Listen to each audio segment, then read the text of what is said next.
Curious Rebel TV. My name is Advita Patel and I'm the founder and director of Comms Rebel. And today I am joined by the wonderful Sarah Black, who is part of my collective, but is also an incredible communications professional. And Sarah and I today are going to chat about all things, really. I was going to say all things culture, but it's a bit broader than that as well, Sarah. It is a bit broader than that. Do you want to tell the folks who are watching a little bit more about you? Sure. Hi, everyone. Advita, thank you for the invitation. I'm very interested to see where this conversation goes today, but it's going to be fun, folks.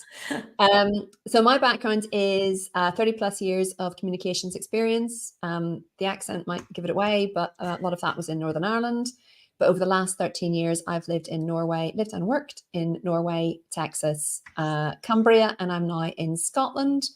And a lot of my work is about working globally, working across cultures, working across lines of difference, which is one of the places where you and I, Advita, come together in our mutual passion for inclusive communication and all things DEI.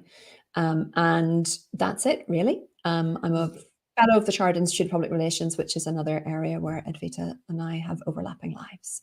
Yes, and we met because of Jenny Field, right? You were part of her collective and you came along to Inner Rebel in 2022, the first one. Yes, and I was thinking about that today, actually, because given what we are going to talk about, that was one of the first things that I'd been to in person since I moved back to the States from the States in 2020. And so the height of the pandemic, that was the first, like, look at all these people in the one room. I know, gosh. So talking about the power of connection, that was a big moment. Yeah. Well, I mean, that's you know, you and I have known each other now. We've spoken quite a lot this year, especially about everything around inclusion, equity, and diversity. But one of the big things that we have spoken about previously is about communities and building communities and making sure that we are not doing this work around inclusion, equity, and diversity alone, because it can be, it can be scary, right? And it can be quite fearful. And I think, Sorry, go on, Sarah. Well, I think also one of the things is that doing that work on your own is kind of counterintuitive, right? Because if it is about diversity, then you need different opinions. Yeah. And so one of the reasons I always feel relaxed going to conversation with you, I'm always like, well, it's all right if we don't agree. That's the whole point of what we do together, is that we bring, that's the value of it, is to have different perspectives, different ways of thinking about things. And that's part of not ever going it alone, is to always have somebody that you can go, you don't come at this the same way as I do, or you have a different background, so you may have a different perspective on this, or you come from a completely different cultural background, speak a different language. And that's incredibly, incredibly valuable and important, because otherwise you can get so stuck in your own mindset and your own, biases you don't even know that you have. Can really trip you up in that work. So I love working collaboratively with people who are not the same as me. Yes, and I love that as well. And it's one of the reasons, Inner Rebel I started Inner Rebel because, and those of you who don't know what that is, it's an event that I was going to say I host every year, but I've done it for 2 years. I can kind of say that. It's an event that I host in Manchester, where I invite different types of speakers, not necessarily part of the communications world, but outside of comms, because to your point, you get to hear different perspectives. So the year in 2022, the first one, we had the likes of Matthew Said talking about cognitive diversity as well as demographic diversity, if you remember. And that event actually is quite an interesting one for me, because that's the event where Matthew got called out by Jackie Carter. Because Matthew's, and this is just so interesting, isn't it? Because Matthew is all about, and I love his books, right? And his last book, Rebel Ideas, is what inspired me to do the event and why I wanted him to come and talk at my event as well. But even someone like him who's involved in this work around cognitive diversity, his examples that he shared on the day were all male examples. And it was Jackie. Remember Jackie calling him out and saying, in a masterclass on how to do calling out in a constructive manner. Thank you, Jackie. And with kindness as well, she did it, which is brilliant. with grace and kindness and empathy. So it was, and I kind of like to think of what Jackie did as more of a calling in than a calling out. I think that's such an important distinction. There's a TED talk on that, which we can put in the comments. There is a TED talk on that, yes. Yeah. So but yes, exactly that point. That's one of the big things that certainly if you're listening to this, watching this, and you're a sole practitioner, the importance of community and connection. Yeah. Really interesting research out this week, actually, Advaita. I was just talking to someone about it yesterday, about cognitive, I'm not going to say decline, cognitive impact on the Yeah. over 50s during the pandemic, and the worst of the pandemic, and sort of a general decline in some of those Oh, functions. And to do, they think, if I've read it correctly, please correct me if I'm not right, to do with not being, the isolation, not being as connected, not having that same interaction, which makes sense, because if you have a yeah. phone, you don't use it, then it tends to not be as strong and fit and healthy. Yeah. Really interesting to think about that, and particularly as we continue to be in a world where some people are working remotely full time, some people are doing hybrid, some people don't have a choice. They are in their place of work all the time, Yeah. and that potentially where they are and what they're doing can also bring a level of stress, because they're perhaps reporting to somebody who's working from their sofa, Yeah. and Yeah. is not with them all the time. So Do, all kinds of complexities around connection right now in our world. yeah, I mean, this is going to sound, it is controversial, but there's lots of debate about working from home, which I do understand. I Yeah. get the fact you need that flexibility, and not everybody has the privilege to go into work Yeah. every day, Monday to Friday. But I was thinking back to my career and how I gained confidence in my ability, and learned from my leaders around me, from work shadowing and from Yeah. observing, and Yeah. from if I think back to my first ever job, second job actually, which was in comms, I never grew up in a home where my parents went to the office to work. Yeah. They had their own business. It was a retail business. So we never had those conversations about chief executives or chief operating officers and business strategy. And, we spoke about profit and loss and all that kind of stuff, but we never really spoke Yeah. about values and, those kind of things that you Yeah. probably learn in the office. Yeah. And I remember in my first kind of proper office job, the etiquette around office culture and what that means and what that looks like. And I was thinking, reflecting back on my journey, because there was one of the questions got asked in a conference I was at, like my journey kind of pathway. Yeah. If I had just graduated in this current times, I think I would really struggle. I would really struggle to articulate confidently about some of the learnings that I've had. I remember watching leaders who I really respected and almost kind of just observing their behaviors. How did Yeah. they treat people? How did they present themselves? How did they confidently stand up there and talk about their areas of expertise? Nowadays, to your point, Sarah, you don't see that anymore. If I think about some of these organizations that are hybrid or fully remote, unless they're intentional with connecting with junior members of staff, and I'm talking about leaders here, then those junior members of staff will never, ever have the opportunity to learn from people who are more senior from them, from observation, because you do learn a lot from observation. And I think people forget that. Yeah. And that sort of idea of role modeling. Yeah. And seeing how people handle potentially difficult situations, seeing what their responses are like, that kind of idea of organizational norms, for want of a better word, or culture, the way we do things around here. Like, we can all talk about values, but unless you see people living them, they can be very abstract. Yeah. So that kind of experience, I think, well, when both of us have backgrounds in comms, so that's what we talk about. But yes, I think seeing people, going to meetings and observing and having the opportunity to participate, being with clients, if you're in consulting, being with internal clients, if you're in-house, you can do a lot. I mean, I work a lot remotely now with clients all over the world who I may never meet. Yeah. But I am lucky enough to be in meetings where they are leading, and so I can watch them and see how they behave, perform, what the norms are, how do they go about their business, because you can learn a lot from that as well. But there is, I agree with you, you have to work very hard to foster connection and to help people see things that they are not seeing because they're not with you all the time, or they're not in the office often enough. To kind of get those relationships. And I think it's really interesting, because I think, I hate the expression soft skills. Just going to say it. Don't like it. Don't think there are any soft skills. I hate it. They're all hard skills. I hate it. I always talk about human skills. That's what we're talking about, human skills. And Simon Sinek, I think, I don't know if he was the first person to coin it, but he talks about human skills and technical skills. And soft skills for me, soft skills means like you don't need to pay too much attention to it because it's just a very soft impact. In fact, it's a human impact, right? And it's critical to invest in those human skills, just as it is to invest in those technical skills that you have as well. And I think what we're seeing now is people needing to do more intentional work on the relationship skills. Yeah. So how do I build connection with this person? How do I build connection with this team? How do I build connection with the people I work with if they are on the far side of the world or just down the road from me, but we're never together? We're never together in a working context. And that'll be really interesting, I think. I hope there is research being done. I know Jenny Field's done some great research I find fascinating on deskless workers and where we are now with that. And people who aren't ever in the office.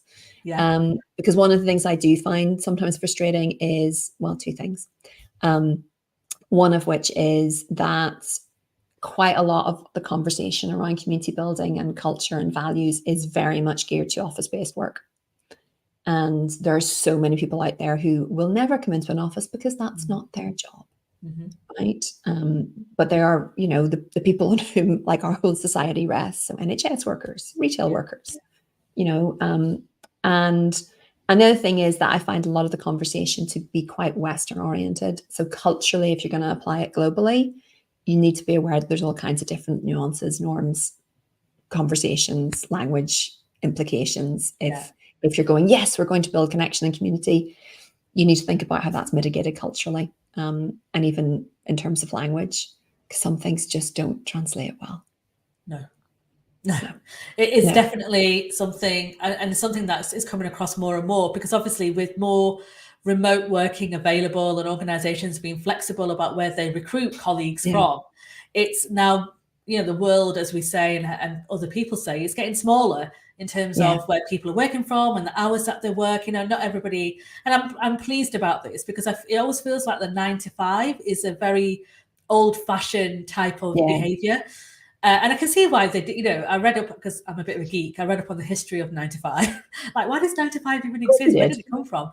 And it's from, it's from like the, after the war and stuff, where they were trying to get people back into the workplace and giving them that kind of the confidence in terms of working with the school hours and all that kind of stuff. So I'll share the link actually if anyone's fascinated about the history of 9 to 5. But technology has allowed us to move away from that now.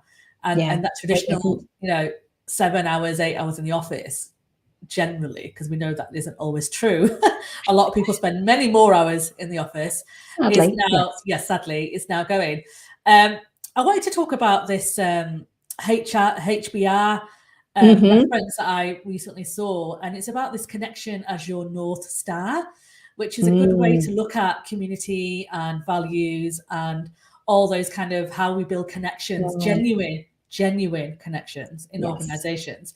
And the stats in this HBR article said that we're 5 times more likely to be agile, we're 3 times more likely to have satisfied customers, and we're 2 times more likely to have engaged employees and colleagues if we have this kind of connection to the values and the purpose and each other, most importantly.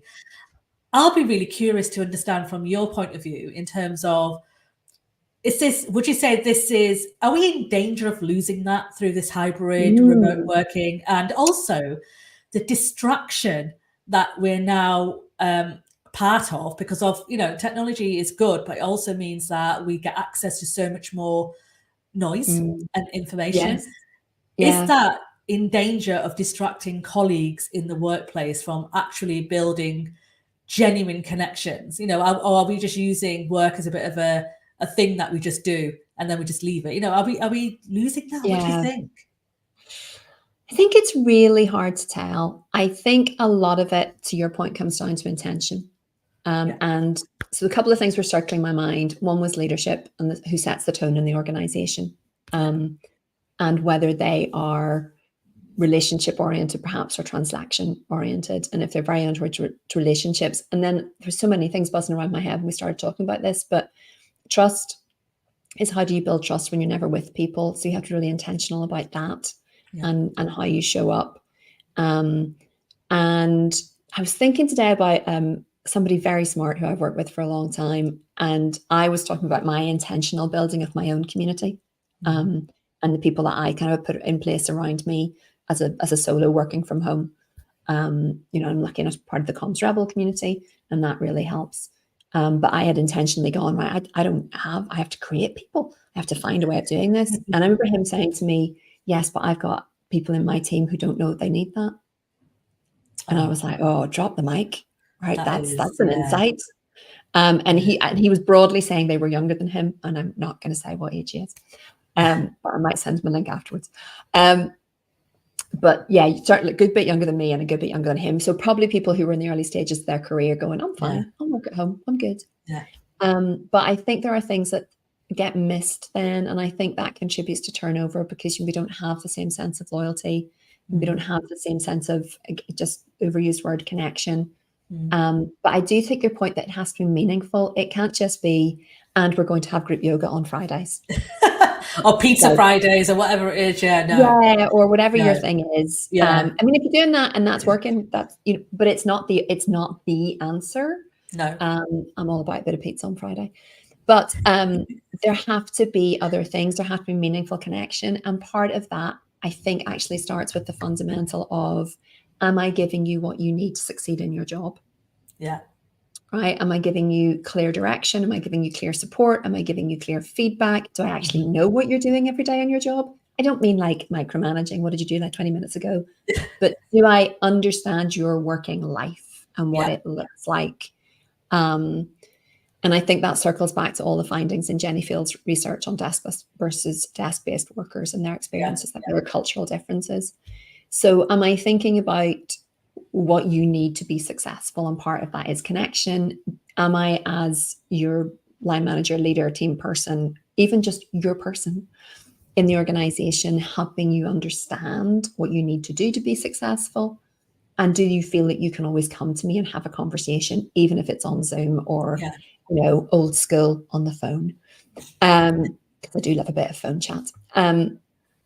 But thinking about all of those things, but that also, not that we were lazy before about those things, but they kind of just happened because you'd be in an office with people, you'd be in meetings with people. Well, you'd walk over to people's desk, wouldn't you? I mean, as much as sometimes it's a bit irritating, it was the part of building that, you know, that community spirit in the workplace and learning from each other and being able to chat about stuff that isn't work related. You know, when like both of us have obviously worked with a diverse set of organizations and clients, and one of the conversations we often get into is around that people don't know what they don't know. So they don't know they need that kind of informal connection at times around stuff that isn't always work related. But if you think about, if people who are watching or, you know, are rewatching this, if you take a step back from your day and you look at the number of team meetings that you might attend, the number of conversations that you have on the phone or through Teams chat or whatever your kind of platform of choice is, Slack, whatever,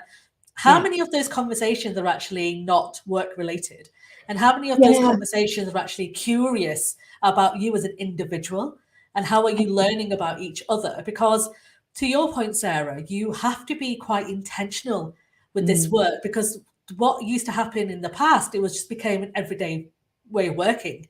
Nowadays, I think we're expecting so much more with so much less, you know, because we do online meetings a lot. People think it's okay to do back-to-back. You know, they're thinking, oh, well, 1 at 11, 1 at 12, 1 at 1, 1 at 2.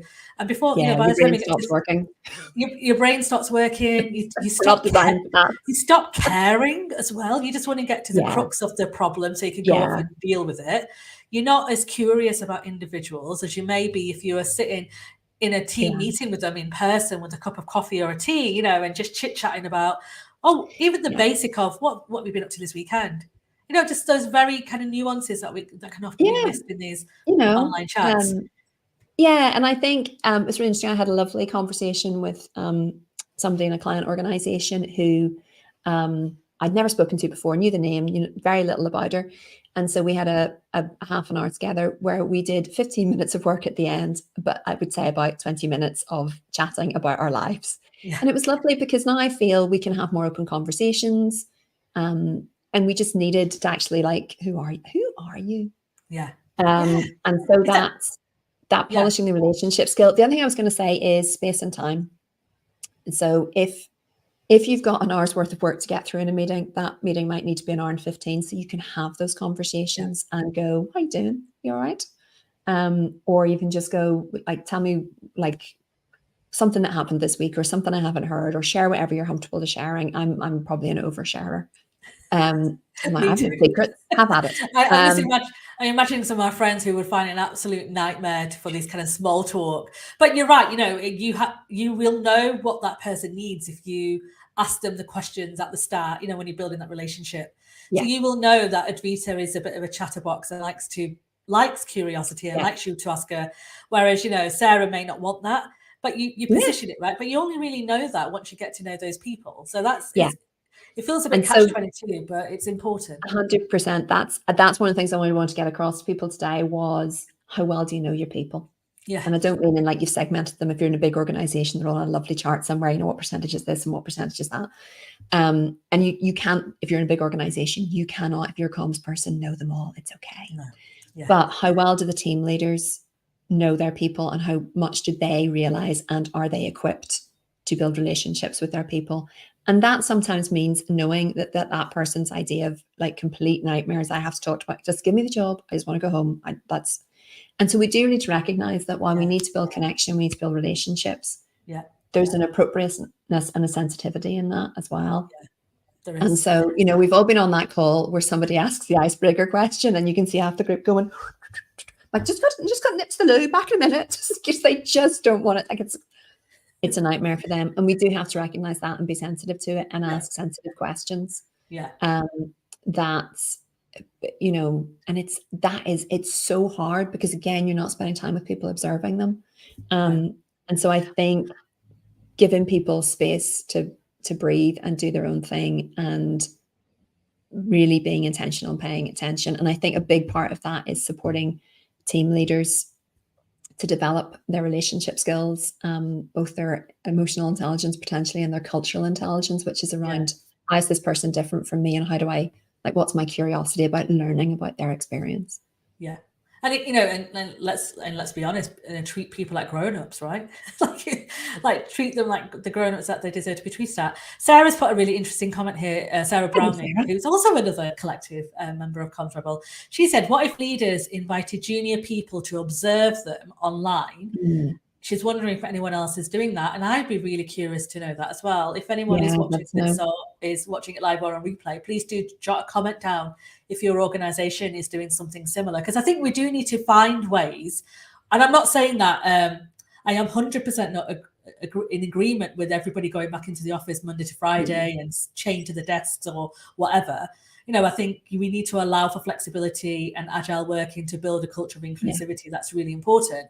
But we also need to be mindful that we may need to change some of our tactics and deliverables in how we may communicate going forward, or how we might make sure that our early career colleagues are learning and observing and have the opportunity. You know, if I think back to me trying to build relationships with the directors when I was like, you know, at manager level or even officer level, it was like bumping into them in a corridor, right?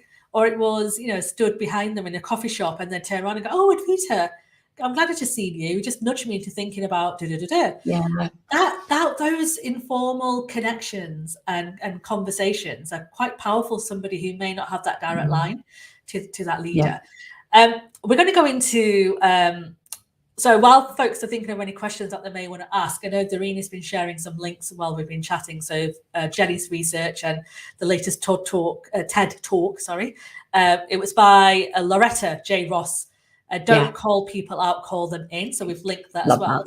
But I'm going to ask you a couple of getting to know Sarah questions. Oh, okay. The first question is, which 5 people would you invite to a dinner party?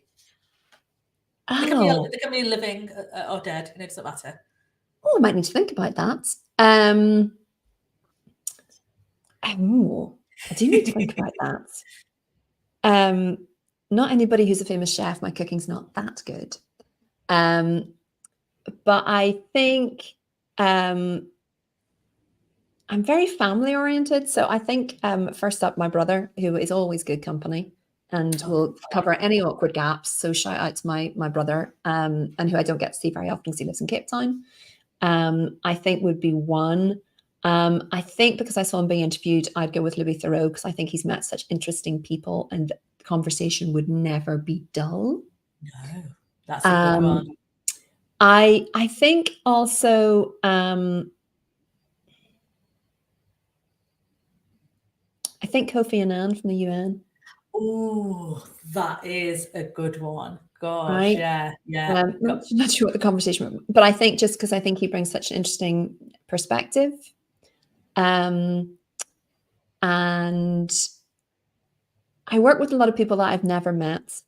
So I'd like to invite one of my favorite collaborators, colleagues, virtual friends, who is Mariana Barros, who's an intercultural consultant in Brazil. Interviewed her recently in my podcast, and Mary and I have never met in person, and I would like to fix that. Because I've had such an amazing time working with her. And then you, Advita, obviously I would invite you. Oh, thanks, Sarah. God, we'll have a right little party with those folks in the room. Yeah. Well, can you imagine? Goodness I know. me, that is a good list. You know, that is. You know what I love about that list as well, Sarah? That you have brought in personal, family and friends mixed in with some pretty interesting characters in terms of like Louis Theroux and Kofi Annan. You know, oh my goodness, like what a conversation that would be in that room. I love that. Absolutely love that. In fact, you know what? I would love to know, those who are watching and or rewatching, who would be your dinner guest? Because I just, we just don't spend enough time getting to know each other. And I was talking to Darini actually not so long ago. You know, you have all these connections on LinkedIn, and this is obviously being live streamed to LinkedIn and YouTube. And people are watching us having these conversations, but we don't often get that two-way interaction. You know, so we don't see them, and I feel like there's just something there we could build a bit more of a two-way, you know, like we do internally with internal comms, that two-way engagement. I feel like we need to do more on things like LinkedIn, where we get to know each other a bit more outside of the work context. So if you feel comfortable doing so, it'd be great to have which dinner guest would you bring to the party? And I think it's really interesting because I've been playing a bit more with LinkedIn just personally recently. And I think the thing that's been most successful is the video of me in my swim gear. Oh, I love those videos. No makeup, bobble hats, all the layers on. But that to me is a bit more of like, this is who I am, not just what I do. And I think that's the bit that's sometimes missing. And I get that not everybody wants to do that. But I think finding ways to create moments of connection with people. And we'll all do it differently, and that's okay. But finding whatever works for you as a means of connecting with people. You don't all have to go cold water swimming in Scotland in November. You'll all be thrilled to hear that. I mean, I bow down to you for doing that, honestly. I just want to say, we are, I heard somebody say this not so long ago, we are human beings, not human doings, right? And that sticks in my head all the time. And I think sometimes we forget, we're so busy like churning stuff out all the time and doing things, and comparison is gosh, I've said this recently and a couple of times in team meetings that I've been involved in, is I don't think we need an agenda. I think we just need to hang out together for 15, 20 minutes and just go, how are you doing? What have you had, like, what are you eating cake? Oh, that's very nice. I just have, that kind of the conversations that you might have. And if someone in the group is very quiet, then that means in the same way as you might be in an office with someone who has the head down and just wants to do the work and goes, hi, how you doing? Then all you have to do is go, do you want to step out and have a cuppa? But I think I do think there's real potential damage to be done in forcing people into community or into connection if it is uncomfortable and inappropriate for them. And I think we just have to be really careful with that the things that might light us up as two chatterboxes might be like, this is enough to make me leave this organization because I'm so uncomfortable. So trying to find that balance, which again just comes back to getting to know people. There are some people who thrive in a one-to-one and would love to have a virtual cuppa with you. And there are some people who are like, I want to be in the Zoom with 20 other people having a conversation about something. And, figuring that out. And I think also giving people space and permission to say, like, please don't ask me to do that again. Please don't. Well, we do a user guide of me, which isn't my idea at all. It was somebody else. But we've created this template. So it's just such a powerful tool. Like give every new starter or existing colleagues this document where they can note down how they like to work, what hours is their kind of where the energy comes from, where the boundaries are. Where the boundaries are, what preference they like in terms of channels. Are they emails? Are they Slack? Are they Teams? Are they one-to-one, face-to-face? Do they prefer virtual coffee? Do they like presenting? Do they not like presenting? Where do they want to have their stretch? This document is so powerful and demonstrates engagement between you and your team, that you care, you're hearing them, and you're taking action based on what they're saying. And obviously there has to be a bit of give as well, right? So sometimes you may need a team member to step up and do something that's a bit uncomfortable for them, but then you coach them and you support them to get them in that position.